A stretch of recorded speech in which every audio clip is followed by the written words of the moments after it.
तेजाबे पे चढ़ के लहंगा फरबाऊ के आसा तेजाबे पे चढ़ के करना झरबाऊ के छियै यादव जी के लइका खूटा गहरा पाओगे छियै यादव जी के लइका खूटा गहरा पाओगे आसा तेजाबे पे चढ़ के लहंगा फरबाऊगे आसा तेजाबे पे चढ़ के करना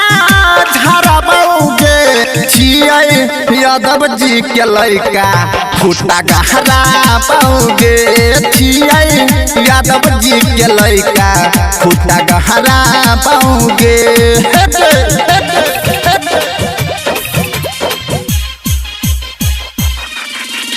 डीजे मनीष रक्सौल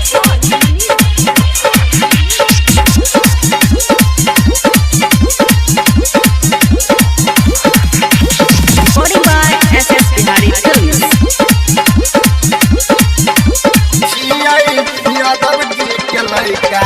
खूटा गहरा पाओगे छियै यादव जी के लइका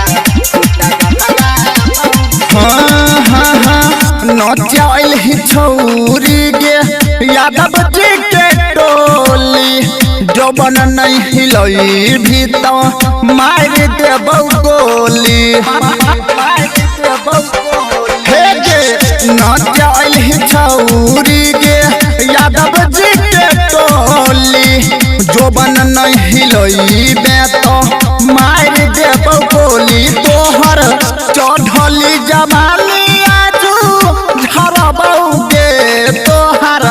चढ़ली जवानी आजू झरबाऊगे छियै यादव जी के लइका खूटा गहरा बाऊगे छियै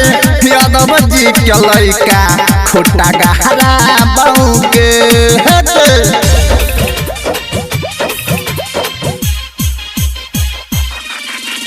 डीजे मनीष रक्सौल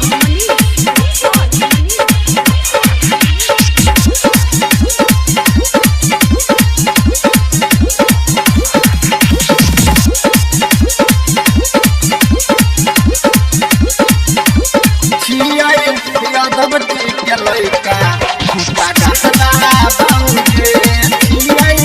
यादव जी के लइका खूटा गहरा बाऊगे कारी कारी के सियाह तोहर गोरे गोरे गाल गे बूढ़ा बोचुअन को कहो टॉप छही माल के कारी कारी के सियाह तोहर गोरे गोरे गाल के बूढ़ा बोचुअन को कहो टॉप छही माल तोहर जरत जवान न पानी ढरबाऊगे तोहर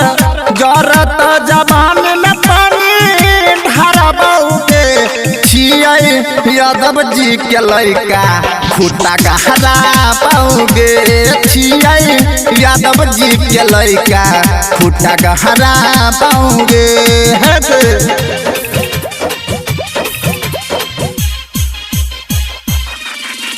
डीजे मनीष रक्सौल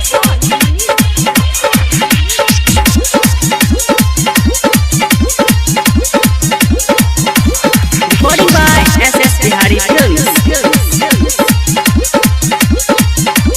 छियै यादव जी के लइका खूटा गहरा पाओगे छियै यादव जी के लइका खूटा गहरा पाओगे राइटर प्रेमचंद के मैना लेना बात गे लहंगा उठाई के छौरा कर देतौ घात के हे के राइटर प्रेमचंद के मैना लेना बात के लहंगा उठाई के सचिन